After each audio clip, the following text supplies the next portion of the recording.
It's freaking Friday and we are back with another sermon jam. Here's this week's sermon jam. If there is a God, why is there so much suffering? Let me try and put it into perspective, all right? This is what humans tend to do, okay? And this is where there is I don't know how to put this. It is probably one of the most logical responses that the human being has to any situation. All right, are you ready for this? Here we go. So someone gets robbed. All right, these guys from some place decide to jump over their wall, break their window, break into their house, steal their TV and maybe a few other things, and they leave. Turns out this family is a really wealthy family. They're always giving money to charities and stuff like that. God, this is where the logic kicks in. God, how could you allow the suffering to happen to this family? Wait. So let's just go back a bit. A human being decides to break into someone's house and we blame God. That is so freaking logical. Like, how amazing is that? You're an idiot. You know, a big question that is often asked is, why do bad things happen to good people? Well, here's a better question. Why do good things happen to bad people? There are so many crap people out there, and then great things happen for them. Like, they're rich, they drive a really nice car, got a really nice boyfriend or girlfriend, maybe wife, husband, I don't really care. However you want to picture this, and they have these great things, and they're not the nicest people. Like, they're actually criminals, but because of their theft and their dodgy ways, they have so much money. See, so just as much as bad things happen to good people, good things happen to bad people as well. So God, why are you allowing good things to happen to bad people? God is God. God can do whatever he wants to do. So, yep. The other thing is, if we're going to say, God, why do you allow bad things to happen to good people? Surely if we're questioning God, we should actually go by his definition of good. All right. So according to God, no one is good. We discussed this a couple weeks ago. All right. Nobody is good except Jesus. All right. He's the only good person. Well, not really good. He was good. Okay. We think people are good. Jesus was good. All right. So if we're going to say, why do good things happen to bad people, or why do bad things happen to good people, we have to use God's definition of good and bad. God's definition is a good person is Jesus. He is the only good person. God's definition of bad is, well, everyone who is a sinner. So technically, all the good things that are happening to you and to me are God, let's say, allowing good things to happen to bad people. In Genesis chapter 3, we see the fall of man take place. All right.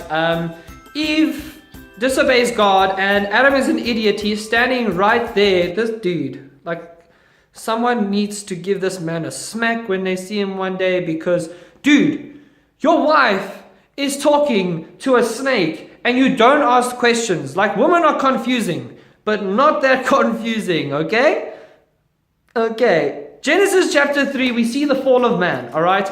Eve disobeys God. It's not so much the fruit that was sinful, all right? The sin was that she disobeyed God. Eve disobeys God by eating the fruit and then gets Adam involved as well. And so what ends up happening is, God has given them a choice. And now people turn to God and they're like, well, why'd you give them a choice in the first place? So hold up. Let me tell you, if we could complain about anything, we would, and we do. So God gives us this freedom of choice and we still turn around like, why did you give us choice? My friends, let me tell you why he gave you choice. All right, 2 reasons.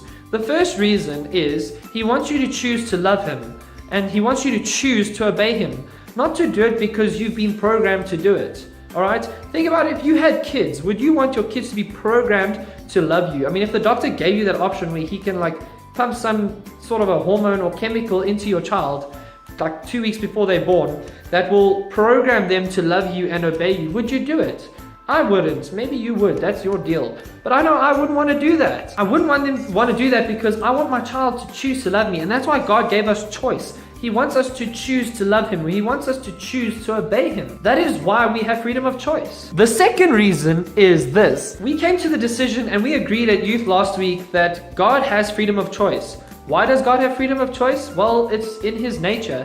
In Genesis, we're told that when we were created in God's image, in God's likeness. Therefore, in his likeness, we have similar personality traits to him. And as a result of that, we have choice because he has choice. We are created in his image. In closing, we are going to have 3 really special guests. Like, I never thought I would have these people on my YouTube channel. All right. The first person we're going to have is President Jacob Zuma. Woo! Mr. President, please tell us, why have you not caused any suffering? Okay, yes.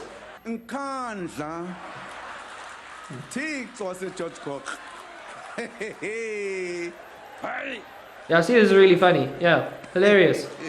Okay. Our second guest is even like, he's like, I never thought I'd ever talk to this guy. Like, Zuma, like, yeah, we're in the same country, but this dude, I'm going to ask him the same question I asked President Zuma. Barack Obama, welcome to Revive Sermon Jams. Please tell me, why have you never caused suffering, or why are you not the cause of suffering in your country? Fixing roads. Okay. Educating our children. Nice, yeah, that's helping interesting. People retrain. Appointing judges. The usual stuff. Okay. And then finally, my favorite, the one that I've been most excited to get to, is Donald Trump. Mr. Trump, please explain why you are not the cause of suffering. And please explain, if you are elected as president, why you will not be the cause of suffering. Yeah, let's hear it. But Mr. Trump, you're not a nice person. Okay, great. That's true. But actually I am. I think I am a nice person. I'm actually a nice person. I'm really rich. I'll show you that in a second. Back to my point. My point is that God is not the reason for suffering. The reason for suffering is us. We are the reason for suffering. Our choices affect those around us. It's kind of like a domino effect or a ripple effect.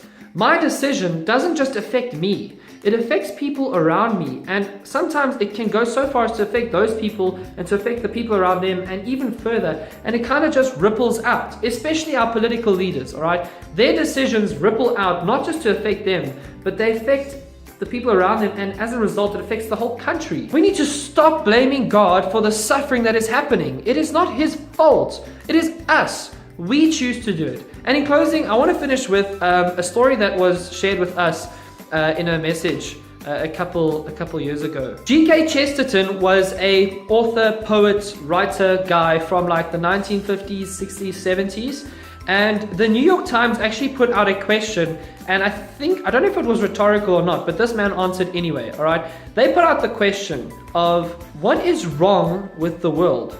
All right, so the New York Times asked the question, what is wrong with the world? And G.K. Chesterton wrote them back with this simple but powerful response. He responded by saying, "Dear sir, I